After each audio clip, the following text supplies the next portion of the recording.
Hello everyone, आज हम पढ़ेंगे 8th की ज्योग्राफी का चैप्टर 4 एग्रीकल्चर। तो इस चैप्टर में हमें पूरा बताया गया है प्रोसेस, किस तरीके से फसल को उगाया जाता है, कौन कौन सी टाइप की फसलें होती हैं और क्या होता है एग्रीकल्चर। तो ट्रांसफॉर्मेशन जो है प्लांट का to a finish product involve 3 type of economic activities, primary, secondary and tertiary activity. तो एक प्लांट है जो उगाया जाता है खेतों में, वो कई सारे प्रोसेस से गुजरता है और वो उसमें कई सारी इकोनॉमिक एक्टिविटीज़ इन्वॉल्व होती हैं। उनके बारे में हम इस चैप्टर में पढ़ेंगे, जैसे प्राइमरी, सेकेंडरी और टर्शरी। प्राइमरी एक्टिविटी जो है वो इंक्लूड करती है all those connected with extraction and production of natural resources. मतलब किस तरीके से खेती की जाती है, फसल को उगाया जाता है, ये हमें प्राइमरी एक्टिविटीज़ बताती हैं। एग्रीकल्चर, फिशिंग, गैदरिंग, ये इसके काफ़ी अच्छे एग्जाम्पल्स हैं प्राइमरी एक्टिविटीज़ की। सेकेंडरी एक्टिविटीज़ होती हैं इन सारी चीज़ों को प्रोसेस करना, जैसे कि हम लोगों ने स्टील की मैन्युफैक्चरिंग कर दी, हमने आटे से ब्रेड बना दी और कपड़े से हम लोगों ने एक पूरा क्लोथ बना दिया। ये सारे एग्जाम्पल्स हैं सेकेंडरी एक्टिविटीज़ के।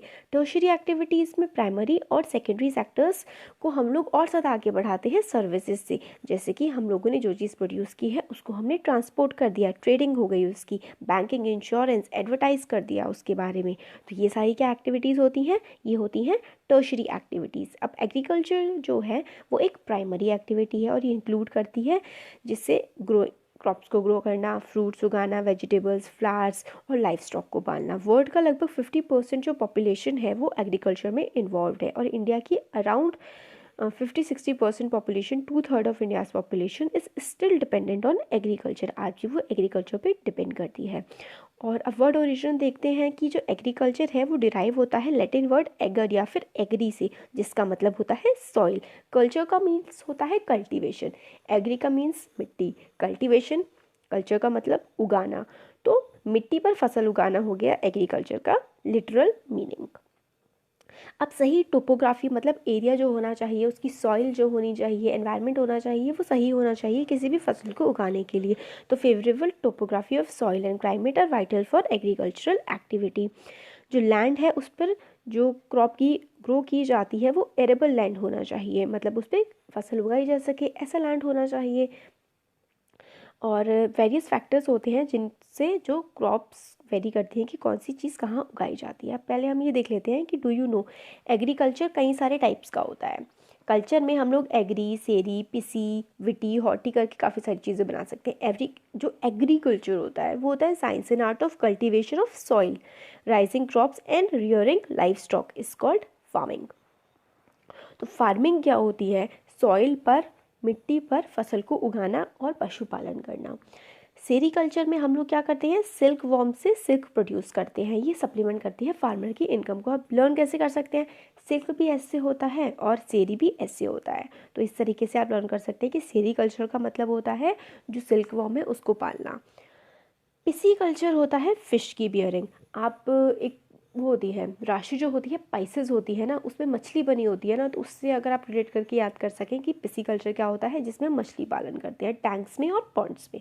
विटीकल्चर में हम लोग ग्रेप्स उगाते हैं और हॉर्टिकल्चर में वेजिटेबल्स, फ्लावर्स और फ्रूट्स उगाते हैं। ये जो है ना, पाँचों की पाँचों काफ़ी ज़्यादा इंपॉर्टेंट है। हॉर्टिकल्चर तो काफ़ी पूछा जाता है कि हॉर्टिकल्चर में हम क्या क्या उगाते हैं, तो हम कई बार भूल जाते हैं कि क्या क्या आता है उसमें। याद रखिए, वेजिटेबल्स, सारी सब्जियां, फूल और फल, 3 चीज़ें आती हैं हमारे हॉर्टिकल्चर में। विटीकल्चर में क्या आता है, कल्टीवेशन ऑफ ग्रेप्स। मैंने कैसे याद किया था इसको, जब किया था तो एग्रीकल्चर तो पता होता है फसल उगाना, और सेरीकल्चर को मैंने एसेस करके कि सिल्क होता है। पिसीकल्चर मैंने इसी जैसे जैसे मैंने लर्न किया है वैसे वैसे बता दिया आपको कि पाइसेस एक राशि होती है, उसमें मछली बनी होती है, इसलिए पिसीकल्चर में हम मछली पालते हैं। हॉर्टिकल्चर में हम फ्लावर्स, वेजिटेबल और फ्रूट को उगाते हैं, ये अच्छे से लर्न कर लीजिए। और जो बचा ना वो विटीकल्चर होता है, क्योंकि कई बार क्वेश्चंस इस टाइप के आते हैं कि कौन सा मतलब एग्जांपल है जिसमें ग्रेप्स की खेती की जाती है, तो 4 एग्जांपल्स दे दिए जाएंगे आपको, तो उसके लिए आपको पता होना चाहिए अच्छे से। अब फार्म के जो सिस्टम्स होते हैं, एग्रीकल्चरल फार्मिंग में अगर हम लोग देखें तो काफ़ी सारे इनपुट्स यूज़ किए जाते हैं, जैसे कि जो सीड्स होता है, बीज, फर्टिलाइजर्स, मशीनरी, हम लोग को देखिए इस फिगर में काफ़ी अच्छे से बताया गया है। और लेबर की ज़रूरत होती है। इनपुट्स क्या क्या होते हैं, मशीन चाहिए होती है, ट्रैक्टर वगैरह, हम लोगों को सीड्स चाहिए होते हैं, केमिकल प्रोडक्ट्स चाहिए होते हैं जैसे कि फर्टिलाइजर्स चाहिए होते हैं, हर्बिसाइड्स, पेस्टिसाइड्स। फिर प्रोसेस क्या होता है, जो प्रोसेस का मतलब होता है जो फार्मर होते हैं वो इन बीजों को उगाता है, और आउटपुट क्या होता है, जो क्रॉप उग के आती है वो आउटपुट होती है। अब फिजिकल इनपुट्स क्या क्या डाले जा सकते हैं इसमें। फिजिकल इनपुट्स में जो है ह्यूमन इनपुट होता है, एक तो जो ह्यूमन है खेत पर फार्मर जो मेहनत कर रहे हैं फिजिकल, और क्या क्या होता है, सनशाइन, जो हमारी धूप उग रही है वो फसल के लिए बहुत ज़्यादा ज़रूरी होती है, बारिश ज़रूरी होती है, एक पर्टिकुलर टेम्परेचर जिसमें फसल उगाई जाती है वो ज़रूरी है, मिट्टी कैसी होनी चाहिए और स्लोप कैसा होना चाहिए, ये सारे के सारे फिजिकल इनपुट हैं, बहुत इंपॉर्टेंट है। ये जो सारी 5 हैं इनको अच्छे से लर्न कर लीजिए, सनराइज़, रेनफॉल, टेम्परेचर, सॉइल और स्लोप। और क्या क्या फैक्टर्स हैं, स्टोरेज हमें चाहिए होता है सामान को रखने के लिए, लेबर, मशीनरी और केमिकल्स, ये सारे के सारे जो हम लोगों ने इसमें देखे थे। और बाकी दूसरे ऑपरेशन है जैसे प्लो करना, खोदना, बीज डालना, इरिगेशन करना, वीडिंग, हार्वेस्टिंग, फिर बाद में फसल को काटना। और आउटपुट क्या क्या मिलते हैं, क्रॉप्स, वूल, डेयरी प्रोडक्ट्स और पोल्ट्री प्रोडक्ट्स। डेयरी प्रोडक्ट्स मतलब दूध, घी वगैरह, और पोल्ट्री प्रोडक्ट्स मतलब जैसे कि जो मीट होता है बकरी का और वही चिकन वगैरह, ये सब पोल्ट्री प्रोडक्ट्स होते हैं, इनको हम बोलते हैं एग। अब इंटरेस्टिंग फैक्ट में हम पहले देख लेते हैं कि ऑर्गेनिक फार्मिंग क्या होती है। ऑर्गेनिक फार्मिंग में हम लोग जो मैन्योर और पेस्टिसाइड, फर्टिलाइज़र्स, ये जितनी भी चीज़ें यूज़ करते हैं ये नेचुरल होती हैं। फैक्ट्रीज़ में या लैब्स में बने हुए केमिकल्स नहीं, नेचुरल चीज़ें जैसे कि गाय का गोबर और बाकी सारे जो खाद होता है सब कुछ नेचुरली यूज़ किया जाता है। मगर इनकी जो फसलें होती हैं उसमें कोई भी जेनेटिक मॉडिफिकेशन नहीं होता है यील्ड को इंक्रीज़ करने के लिए। यूपीएससी में आया हुआ क्वेश्चन है ये कि ऑर्गेनिक फार्मिंग के जो वो होते हैं कैरेक्टरिस्टिक्स होती हैं वो क्या क्या होती हैं। उसमें एक ऑप्शन ये भी था कि क्या जो फसल होती है उसकी जेनेटिक मॉडिफिकेशन की जाती है, तो नहीं, जेनेटिक मॉडिफिकेशन नहीं की जाती है, उसमें हम लोग organic manure, natural pesticide use करते हैं, केमिकल्स का यूज़ नहीं होता है। अब फार्मिंग के टाइप्स बताए गए हैं, तो फार्मिंग कई टाइप्स की होती है जिसमें से एक सब्सिस्टेंस फार्मिंग होती है और कॉमर्शियल फार्मिंग होती है। सब्सिस्टेंस फार्मिंग में जो किसान होता है वो अपनी फैमिली के लिए और अपने सिर्फ खाने पीने के लिए ही फसल उगाता है और छोटे फार्म पे की जाती है, कोई ज़्यादा केमिकल वगैरह और ट्रैक्टर्स ये सब यूज़ नहीं होते हैं। इंटेंसिव सब्सिस्टेंस फार्मिंग क्या होती है, होती तो वो एक छोटे प्लॉट पे है मगर इसमें काफ़ी स्पेशल टूल्स यूज़ किए जाते हैं, और एक उस पे लैंड पे हम लोग एक से ज़्यादा फसल भी उगाते हैं एक साल में, और फर्टिलाइज़र्स, केमिकल्स ये सब यूज़ किए जाते हैं। जैसे कि राइस उगाया जाता है, मेन क्रॉप है, और दूसरी क्रॉप्स भी उगाई जाती हैं एक ही प्लॉट ऑफ लैंड पे डिफरेंट डिफरेंट सीजन्स में, जैसे कि मेज़, पल्सेस, ऑयल सीड्स। इंटेंसिव जो सबसिस्टेंस एग्रीकल्चर है वो प्रिवलेंट होता है थिकली पॉपुलेटेड एरिया में, मतलब जहाँ पे जो पॉपुलेशन होती है वो काफ़ी ज़्यादा होती है, और मॉनसून रीजन जैसे कि जो इंडिया में, साउथ ईस्ट एशिया में मिलता है हमें।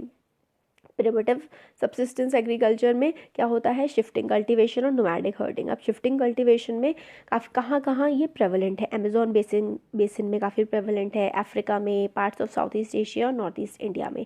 इन एरियाज़ में क्या होता है, रेनफॉल काफ़ी ज़्यादा होती है, तो जो है वेजिटेशन वो काफ़ी जल्दी दोबारा से उग जाती है। तो इसमें क्या करते हैं, शिफ्टिंग कल्टीवेशन में एक प्लॉट ऑफ लैंड के सारे पेड़ काट के उस पर एग्रीकल्चर करते हैं, फिर उसको जला देते हैं, फिर जलाने के बाद जो ऐश आती है उसको मिट्टी में और जो सीड्स होते हैं मिक्स कर देते हैं सारी चीज़ों में, और फिर फसल उगाई जाती है। कौन कौन सी चीज़ें उगाते हैं, मेज़, यैम, पोटैटोज़, कसावा, ये सब ग्रो किया जाता है।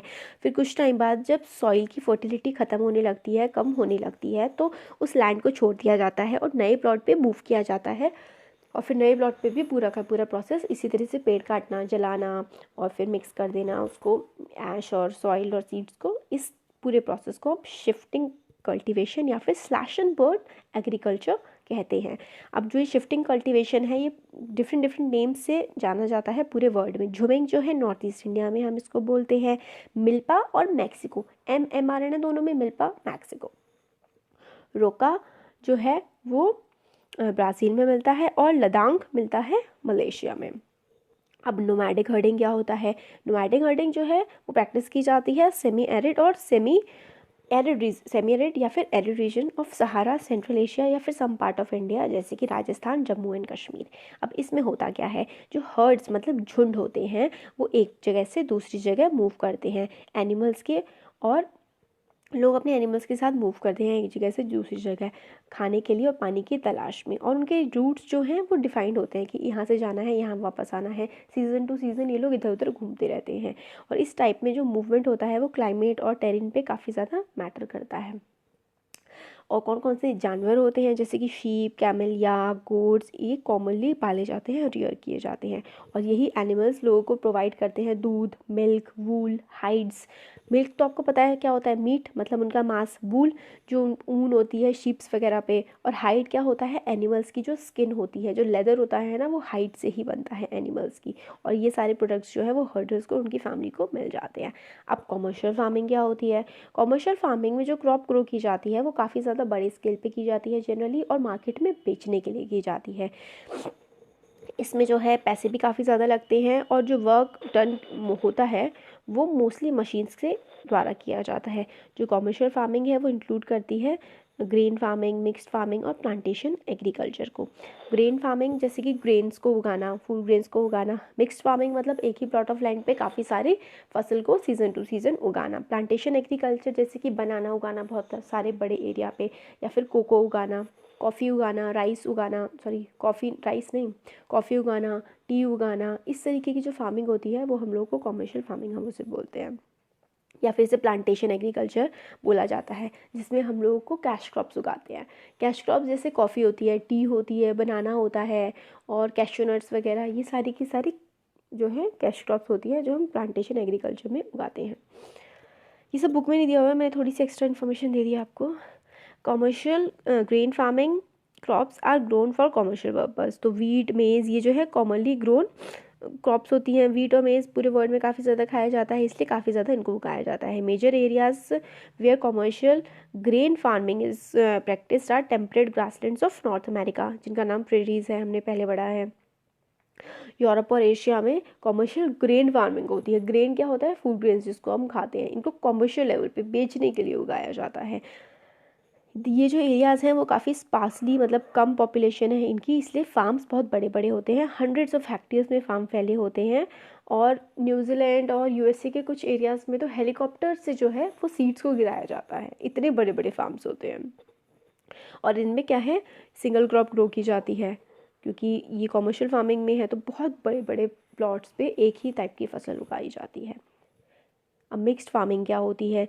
जो लैंड है जिस पे काफ़ी सारी अलग अलग फसलें ग्रो की जाती हैं, food, fodder, rearing, live stock, जैसे कि आपने उस पर फसल भी उगा दी, फिर उस पर आपने फॉडर क्रॉप्स भी उगा दी अपने जानवरों को खिलाने के लिए, और आप पशुपालन भी कर रहे हैं। तो इस टाइप की फार्मिंग को क्या कहते हैं हम? मिक्स्ड फार्मिंग कहते हैं। ये प्रैक्टिस की जाती है यूरोप में, ईस्टर्न यूएसए में, Argentina, south east Australia, New Zealand और साउथ अफ्रीका में।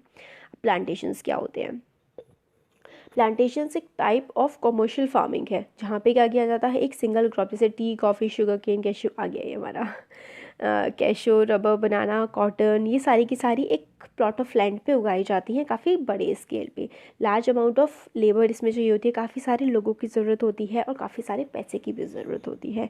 और प्रोड्यूस जो है वो प्रोसेस की जा सकती है फार्म में इटसेल्फ, और फैक्ट्रीज़ के अगर पास में हो तो और भी ज़्यादा इसमें फ़ायदा मिलता है।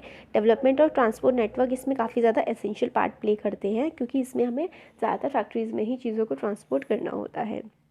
मेजर प्लांटेशंस मिलते हैं tropical regions of the world में, क्योंकि जैसे कि रबर हो गया, कॉफ़ी, ब्राज़ील, कॉफ़ी जो मिलती है वो ब्राज़ील में मिलती है, टी इंडिया, श्रीलंका में।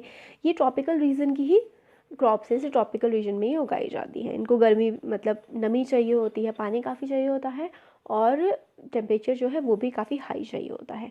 मेजर क्रॉप्स कौन सी हैं वर्ल्ड की? Large variety of crops are grown to meet requirement of growing population. काफ़ी ज़्यादा क्रॉप्स उगाई जाती हैं पूरे वर्ल्ड में, और जो है रॉ मटेरियल भी सप्लाई करती हैं एग्रो बेस्ड इंडस्ट्रीज़ को। एग्रो बेस्ड इंडस्ट्रीज़ होती हैं जिसमें एग्रीकल्चर के इनपुट्स को यूज़ किया जा सकता है, जैसे कि जो राइस है, वीट है, पोटैटो है, चिप्स आप बनाते हैं, चिप्स खाते हैं आप, और चिप्स जैसे लेस का हो गया, ये सब इनको क्या, इनका बेसिक मटेरियल है, रॉ मटेरियल क्या है इनका? पोटैटो है। तो कहाँ से आता है? फार्म से आता है। तो ये एक एग्रो बेस्ड इंडस्ट्री है। सॉस खाते हैं, टोमेटो की बनती है, वो फार्म से आती है, ये भी एक एग्रो बेस्ड इंडस्ट्रीज़ है। जिस भी चीज़ों में फार्म का इनपुट यूज़ किया जाता है डायरेक्टली, वो हमारी एग्रो बेस्ड इंडस्ट्रीज़ होती हैं। मेजर फूड क्रॉप्स हैं वीट, राइस, मेज, मिलेट्स। मिलेट्स होती हैं हमारी जो थोड़ी हार्डी क्रॉप्स होती हैं, जैसे कि रागी हो गया, बाजरा हो गया, ये हमारे मिलेट्स होते हैं। जूट और कॉटन आर फाइबर क्रॉप्स, मतलब इनसे कपड़े बनाए जाते हैं। Important beverage crops R T and coffee. Beverage का मतलब होता है जो भी चीज़ हम पी सकते हैं, जैसे कोल्ड ड्रिंक्स हो गया, वाटर हो गया, और कॉफ़ी और टी हो गया, ये सारे के सारे हमारे बेवरेजेस होते हैं। अब मेजर क्रॉप्स में हमारे आती है राइस। राइस पूरे वर्ल्ड का एक स्टेपल क्रॉप है, मतलब लोग काफ़ी ज़्यादा राइस को खाना पसंद करते हैं और काफ़ी ज़्यादा पूरे वर्ल्ड में उगाया भी जाता है राइस। ये ट्रॉपिकल और सब ट्रॉपिकल रीजन में लोग काफ़ी ज़्यादा खाते हैं। राइस को क्या चाहिए होता है, हाई टेम्परेचर चाहिए होता है, टेम्परेचर काफ़ी हाई चाहिए होता है, गर्मियों में उगाया जाता है, और इसमें ह्यूमिडिटी भी चाहिए होती है, पानी भी काफ़ी चाहिए होता है, और हवा में नमी भी चाहिए होती है। हवा में जो नमी होती है उसको हम ह्यूमिडिटी बोलते हैं। और बेस्ट ग्रो करता है एलुवियल और क्लेली सॉइल पे, जो वाटर को रिटेन कर सकते हैं। चाइना लीड करता है राइस के प्रोडक्शन में। चाइना के बाद आता है इंडिया, जापान, श्रीलंका और इजिप्ट। फेवरेबल क्लाइमेटिक कंडीशन जो है इसके लिए हमारे देश में वो है वेस्ट बंगाल में और बांग्लादेश में। और ये जो है 2 क्रॉप्स ग्रो करते हैं पूरे साल में, 2 या 3 भी क्रॉप्स ग्रो कर लेते हैं वेस्ट बंगाल और बांग्लादेश। क्योंकि टेम्परेचर यहाँ पे जनरली हाई रहता है, वाटर काफ़ी ज़्यादा है, नदियाँ बहुत सारी बहती हैं इन दोनों रीजन्स में, और बारिश भी काफ़ी ज़्यादा होती है। अब दूसरी मेजर क्रॉप है वीट। वीट जो है वो टेम्परेट रीजन्स में उगाई जाती है और मॉडरेट रेनफॉल चाहिए होती है। टेम्परेट का मतलब होता है ठंडा जो रीजन्स होते हैं ना, वहाँ पे उगाई जाती है ये क्रॉप, और उसको जो रेनफॉल है वो भी काफ़ी ज़्यादा नहीं चाहिए होती है, सनराइज़ अच्छी खासी मात्रा में चाहिए होती है। तो हमारे देश में नदर्न इंडिया में इसको सर्दियों के टाइम पे उगाया जाता है। एक्सटेंसिवली ग्रो होता है यूएसए के प्रेरीज में और कनाडा में, कनाडा में, अर्जेंटीना में, रशिया में, यूक्रेन, ऑस्ट्रेलिया और इंडिया में विंटर में उगाते हैं, जैसे हमने बताया। अब मिलेट्स क्या होते हैं, कोर्स ग्रेन होते हैं और लेस फर्टाइल, मतलब जिसकी सॉइल की, लैंड की फर्टिलिटी काफ़ी कम हो गई है, उस एरिया में भी मिलेट्स को उगाया जा सकता है। हार्डी क्रॉप है, लो रेनफॉल में भी उग सकती है और हाई टू मॉडरेट टेम्परेचर में उगाई जा सकती है ये, और एडिक्वेट ठीक ठाक रेनफॉल चाहिए होती है, कम रेनफॉल है तो भी ये उग जाती है। ज्वार, बाजरा, रागी जो इंडिया में ग्रो करते हैं, और दूसरी कंट्रीज़ हैं नाइगर, चाइना और नाइजीरिया। मेज़ जो रिक्वायर होता है, मेज़ को मॉडरेट टेम्परेचर, ठीक ठाक टेम्परेचर, ना हाई ना लो, रेनफॉल चाहिए होती है और काफ़ी सारी सनशाइन चाहिए होती है। वेल ड्रेन्ड फर्टाइल सॉइल, मतलब जो सॉइल होती है उसको मेज़ के लिए काफ़ी ज़्यादा फर्टाइल चाहिए हमें, और पानी भी ठीक ठाक चाहिए, इरिगेशन अच्छा होना चाहिए। और एरियाज़ हैं इंडिया में उगाई जाती है, नॉर्थ अमेरिका में Brazil, China, Canada, Mexico. Cotton require करता है हाई टेम्परेचर, गर्मी के मौसम में इसको उगाया जाता है, इसलिए हल्की रेनफॉल, ठीक ठाक सी रेनफॉल, और 210 फ्रॉस्ट फ्री डेज और ब्राइट सनशाइन, मतलब ओस नहीं पड़नी चाहिए इस पर, ओस पड़ती है तो ये ख़राब हो जाता है। तो 210 दिन मतलब इसको पूरे चाहिए होते हैं कि ओस ना पड़े। ब्राइट सनशाइन, सूरज की अच्छी रोशनी चाहिए होती है, और जो बेस्ट ग्रो करती है ये ब्लैक और अलुवियल सॉइल में ग्रो करती है। तो गुजरात, राजस्थान वाले रीजन में इसको उगाया जाता है, और महाराष्ट्र में। तो China, USA, India, Pakistan, Brazil, Egypt ये लीडिंग प्रोड्यूसर हैं, और रॉ मटेरियल है टेक्सटाइल इंडस्ट्रीज़ के लिए कॉटन। जूट जो है उसको हम क्या बोलते हैं, गोल्डन फाइबर बोलते हैं, गोल्डन कलर का होता है नहीं, इसलिए हम इसको गोल्डन फाइबर बोलते हैं। और ग्रो करता है अलुवियल सॉइल पे, हाई टेम्परेचर चाहिए होता है, हैवी रेनफॉल और ह्यूमिड क्लाइमेट, इसलिए हमारे देश में वेस्ट बंगाल में, उड़ीसा वाले रीजन में और बांग्लादेश में उगाया जाता है। इंडिया और बांग्लादेश वर्ल्ड के लीडिंग प्रोड्यूसर्स हैं जूट के। कॉफ़ी को वार्म टेम्परेचर चाहिए होता है और वेट क्लाइमेट चाहिए होता है, वेल ड्रेन्ड लोमी सॉइल, बहुत इंपॉर्टेंट है। कॉफ़ी कौन सी सॉइल पे उगाई जाती है, लोमी सॉइल पे कॉफ़ी उगाई जाती है। हिली स्लोप्स चाहिए होते हैं इसके लिए, मतलब प्लेन्स में नहीं, हिल्स पे उगाई जाती है। और ब्राज़ील जो है वो लीडिंग प्रोड्यूसर है, और कोलंबिया और इंडिया उसके बाद आते हैं। टी जो है बेवरेज है, एक बेवरेज क्रॉप है, और प्लांटेशंस के तौर पे की तरह इसको उगाया जाता है, और इसको थोड़ा कूल ठंडा क्लाइमेट चाहिए होता है, और well distributed rainfall through out the year for the growth of its tender leaves. मतलब बेवरेज क्रॉप है, प्लांटेशंस में उगाई जाती है, और ये जो इसका जो क्लाइमेट है वो थोड़ा ठंडा रहना चाहिए। डिस्ट्रीब्यूशन ऑफ रेनफॉल है, मतलब जो बारिश है इसको पूरे साल चाहिए होती है, पानी पूरे साल इसको चाहिए होता है, और ताकि इसकी जो वो है लीव्स है ना वो अच्छे से उग सके। अब इंटरेस्टिंग फैक्ट, काफ़ी इंटरेस्टिंग है वाकई में, कि कॉफ़ी का जो है डिस्कवरी वो किसने की। इसमें एक स्टोरी है कि काफ़ी सारे वर्जन है इसके, जिसमें से एक ये है कि अबाउट 850 एना डोमिनी में एक काल्दी नाम का एक अरब गोट हर्डर था, मतलब चरवाहा था एक। वो मतलब बहुत ज़्यादा कंफ्यूज हो जाता था कि जो उसकी जो बकरियां हैं वो आपस में लड़ा करती थी एक पर्टिकुलर झाड़ घास को खाने के लिए। तो उसने सोचा ये मेरे जो गोट्स हैं इनको इतना पसंद है, तो एक दिन उसने खुद उसको टेस्ट किया और फिर इस तरीके से कॉफ़ी की डिस्कवरी हुई। ये एक स्टोरी है, पता नहीं कितनी सच्चाई है कितनी नहीं। हमने टी पढ़ लिया और अब हम पढ़ेंगे एग्रीकल्चर डेवलपमेंट के बारे में। एग्रीकल्चर डेवलपमेंट का मतलब होता है कि एफर्ट्स डालना फार्म्स में कि जिससे प्रोडक्शन को इंक्रीज़ किया जा सके, जो इंक्रीजिंग पॉपुलेशन है उसकी डिमांड्स को मीट करने के लिए।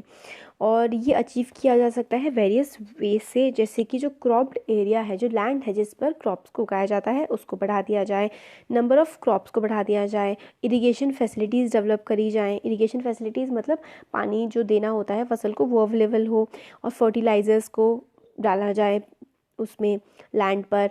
और जो high yielding varieties of seeds हैं, जिससे क्या होता है, हाई यील्डिंग वेराइटीज़ का मतलब है ऐसी क्रॉप्स जिनसे ज़्यादा उपज हो, मतलब फसल ज़्यादा अच्छी हो, ऐसी होती हैं जो सीड्स होते हैं उनको हाई यील्डिंग वेराइटी सीड्स बोलते हैं, HYVs। और मैकेनाइजेशन ऑफ एग्रीकल्चर एक दूसरा एस्पेक्ट है जिससे एग्रीकल्चर का डेवलपमेंट किया जा सकता है, जैसे कि ट्रैक्टर्स का यूज़ करना, हार्वेस्टर्स का यूज़ करना। और ultimate aim of agriculture development is to increase food security. अब ये फूड सिक्योरिटी क्या होती है? Food securities exist when all people at all times have access to sufficient, safe and nutritious food. Food security का मतलब है कि हर time पर जब भी लोगों को खाने की ज़रूरत है उस टाइम पर लोगों के पास खाने के लिए खाना हो, और वो खाना भी सेफ़ हो, मतलब हेल्दी हो, नुकसान ना पहुंचाए, सफिशिएंट हो, जितनी इंसान को भूख हो उतना खाना अवेलेबल हो, और उस खाने में न्यूट्रिएंट्स हो। न्यूट्रिएंट्स का मतलब है ऐसी चीज़ें जो हमारे शरीर को ज़रूरत होती है जिनकी, और जो हमारे हेल्थ और हमारे डेवलपमेंट में सहायक होते हैं। इस तरीके का जब हमें खाना हर किसी को पूरे वर्ल्ड में मिलता है तो उसको हम बोलते हैं फूड सिक्योरिटी, जिससे हम एक हेल्दी लाइफ को लीड कर सकते हैं। तो एग्रीकल्चर जो है वो agriculture has developed at different places in different parts of the world. पूरे वर्ल्ड में अलग अलग प्लेसेस में एग्रीकल्चर का डेवलपमेंट हुआ है। डेवलपिंग कंट्रीज़ में लार्ज पॉपुलेशन है जो एग्रीकल्चर पे डिपेंड करती है, और जो डेवलप्ड नेशंस हैं उसमें बहुत ही बड़े बड़े फार्म्स होते हैं एक पर्टिकुलर फार्मर के पास, और जो फार्मिंग है वो कमर्शियल एग्रीकल्चर का रूप ले चुकी है, और वहाँ पे एक ही फार्मर के पास काफ़ी बड़े बड़े फार्म्स होते हैं, और वो पूरी एक इंडस्ट्री की तरह वर्क करता है फार्म भी। और जैसे कि USA, कनाडा और ऑस्ट्रेलिया में कमर्शियल फार्मिंग होती है, और इंडिया में जो है वो लोगों के पास छोटे छोटे लैंड्स हैं, तो वहाँ पे जो है इंटेंसिव फार्मिंग होती है, और ज़्यादातर अपनी फैमिली के लिए उगाया जाता है और थोड़ा बहुत बाज़ार में बेच दिया जाता है। अब फार्मिंग इन इंडिया, इसमें हमें थोड़ा सा केस स्टडी टाइप की दी हुई है कि एक छोटा सा गांव है आदिलाबाद, गाज़ीपुर डिस्ट्रिक्ट ऑफ उत्तर प्रदेश में। मुन्ना लाल एक स्मॉल फार्मर है, वो गांव में रहता है जिसके पास 1.5 हेक्टेयर्स का लैंड है। His house is in main village, उसका जो घर है वो गांव में है, जो मेन गांव है उसमें है। वो परचेज़ करता है high yield variety of seeds को मार्केट से हर दूसरे साल पे। लैंड जो है उसकी फर्टिलिटी अच्छी है, और वो 2 क्रॉप्स को एक साल में उगा लेता है। नॉर्मली वो क्रॉप्स होती हैं एक बार व्हीट, एक बार गेहूँ और एक बार चावल।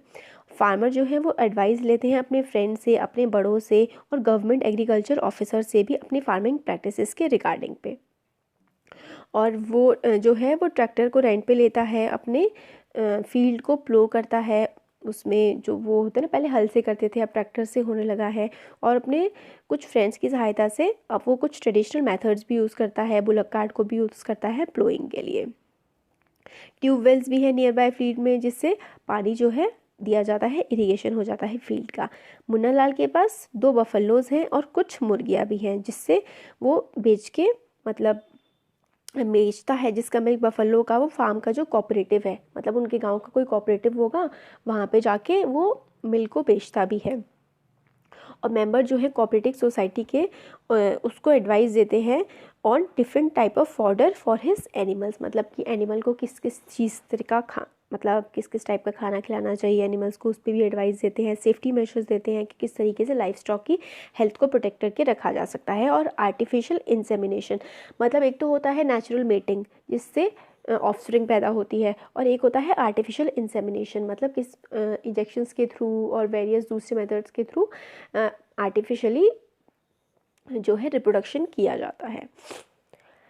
फिर सारे के सारे मेंबर्स जो है फैमिली के वो फार्म में हेल्प करते हैं और कई बार उनको उधार लेना पड़ता है एग्रीकल्चर कोऑपरेटिव से HYV सीड्स को ख़रीदने के लिए। और वो जो अपना जो प्रोड्यूस है वो मंडी में बेच के आता है। और since majority of farmers do not have storage facilities, क्योंकि मतलब स्टोरेज फैसिलिटीज़ नहीं होती है, इतनी बड़ी जगह नहीं होती है जहाँ पर फसल को रखा जा सके, इसलिए पास वाली मंडी में उनको जा कर के बेच दिया जाता है। अब फार्म इन यूएसए में किस तरीके के फार्म होते हैं? जो एवरेज साइज़ है फार्म का यूएसए में वो काफ़ी ज़्यादा बड़ा है इंडियन फार्म से। टिपिकल यूएसए का जो फार्म है उसका जो साइज़ है वो है 250 हेक्टेयर्स। इंडिया में कितना था? 1.5 हेक्टेयर्स। यूएसए में 250 हेक्टेयर्स। फार्मर जो है जनरली उसी फार्म में रहते हैं और मेजर क्रॉप्स जो वहाँ पे उगाई जाती हैं वो है corn, soybean, wheat, cotton, sugar beet. इसमें एक फार्मर के बारे में बताया गया है जो हुरैन, a farmer in the mid west USA, और उसका जो फार्म है वो 300 हेक्टेयर्स का है और उसमें जो वो कॉर्न उगाता है। उसकी जो सॉइल है और बाकी सारी सॉइल भी काफ़ी फर्टाइल है, वाटर रिसोर्सेज जो है वो भी वहाँ पे इजीली अवेलेबल हैं। एडुकेट मेजर्स लिए जाते हैं, जो पेस्ट हैं, कीड़े हैं, उनको कंट्रोल के लिए टाइम टू टाइम जो है सॉइल के सैंपल्स भेजे जाते हैं टेस्टिंग के लिए लेबोरेटरी में, और देखा जाता है कि उस सॉइल में सफिशिएंट न्यूट्रिएंट्स है या नहीं। इसकी वजह से जो इनके फार्म है उनमें साइंटिफिक फर्टिलाइज़र्स का भी यूज़ किया जाता है और क्रॉप भी काफ़ी अच्छी आती है। और his computer is linked to the satellite which gives him a precise picture of his field, मतलब उसकी जो पूरा फील्ड है उसका जो कंप्यूटर है उससे उस फील्ड की, मतलब उसका कंप्यूटर जो है वो सैटेलाइट से कनेक्टेड है और वो सैटेलाइट उसको इन्फॉर्मेशन दे देती हैं उसके कंप्यूटर पे ही उसकी फील्ड्स के बारे में। और इसकी वजह से वो कौन से केमिकल फर्टिलाइजर्स हैं, क्या पेस्टिसाइड्स हैं, कितनी मात्रा में यूज़ करने हैं, वो उसको पता लग जाता है। वो ट्रैक्टर्स का यूज़ करता है, सीड ड्रिलर्स का, लेवलर का, कंबाइंड हार्वेस्टर, थ्रेशर का, इन सब चीज़ों का वो यूज़ करता है अपने फार्म में। और ग्रेन्स जो स्टोर किए जाते हैं वो ऑटोमेटेड ग्रेन स्टोरेज में स्टोर करके मार्केट में डिस्पैच कर दिए जाते हैं। फार्मर जो है यूएसए का वो एक बिज़नेस की तरह वर्क करता है, not like a pheasant farmer जिस तरीके से वर्क इंडिया में किया जाता है। तो हो गया हमारा chapter complete. Thank you so much. अच्छा लगा तो लाइक कर दीजिएगा, कमेंट में करके बता दीजिएगा और सब्सक्राइब कर लीजिए। Thank you so much.